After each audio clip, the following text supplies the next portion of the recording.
வணக்கம். Welcome to Kurinji's kitchen wonders.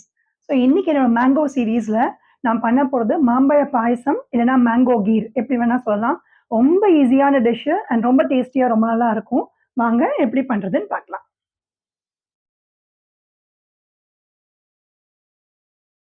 முதல்ல நம்ம 2 ஸ்பூன் நெய் விட்டுக்கலாம்.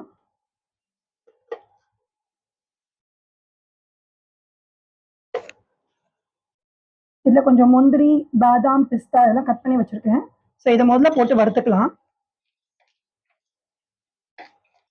நல்லா வறுபட்டுறது இப்போ இதை எடுத்துடலாம். இப்போ இந்த சேமியாவும் இதே மாதிரி வறுத்துக்கலாம். இதுக்கு வறுத்த சேமியா தான் இருந்தாலும் திருப்பி ஒரு வாட்டி நெய்யில் வறுத்துக்கலாம். நான் இதில் சேமியா ஒரு 1/4 கப்புக்குள்ள தான் எடுத்திருக்கேன். இதெல்லாம் கொஞ்சம் தண்ணியில வேகட்டும். அதுக்கப்புறமா நம்ம கொஞ்சம் பாலை ஊற்றிக்கலாம்.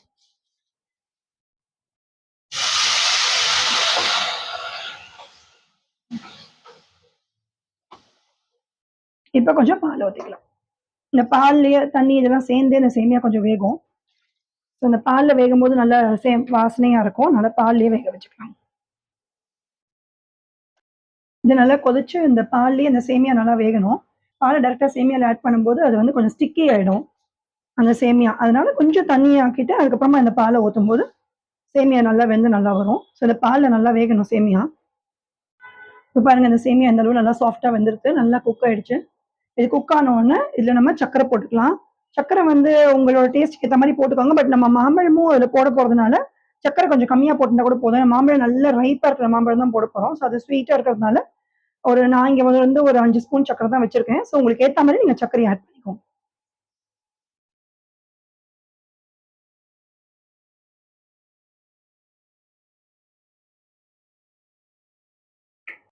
இந்த சர்க்கரை நல்லா கொஞ்சம் கரையட்டும் இந்த மில்கில். ஸோ 2 மினிட்ஸ் இதெல்லாம் மிக்ஸ் ஆகட்டும். இப்போ நம்ம வறுத்து வச்சிருந்த அந்த பாதாம், முந்திரி, பிஸ்தா இது 3 தான் வறுத்து வச்சிருக்கேன். நான் திராட்சை போடல. ஸோ வேணும்னா நீங்கள் திராட்சையும் போட்டு வறுத்துக்கலாம். பட் இது 3ம் போட்டாலே இது நல்லா இருக்கும். ஸோ இதெல்லாம் இதில் போட்டுடலாம்.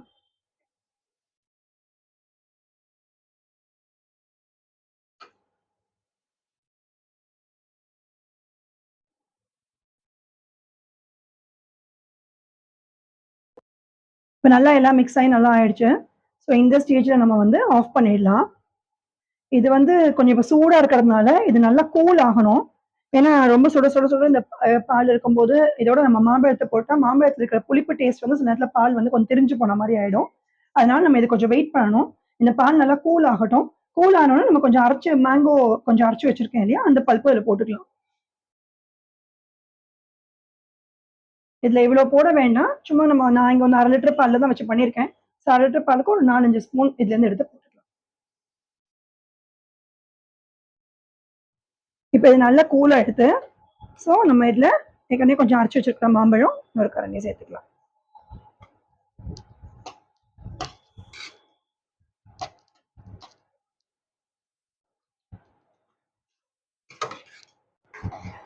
அவ்வளோதான், நம்மளோட மாம்பழ பாயசம் மேங்கோ கீர்ன்றது ரெடி ஆயிடுது. ஸோ இது அப்படியே நம்ம வந்து கொஞ்சம் ரெஃப்ரிஜரேட் பண்ணிட்டு ஃப்ரிட்ஜில் வச்சுட்டு கூட எடுத்து சில்லுன்னு சர்வ் பண்ணும்போது இன்னும் நல்லா இருக்கும்.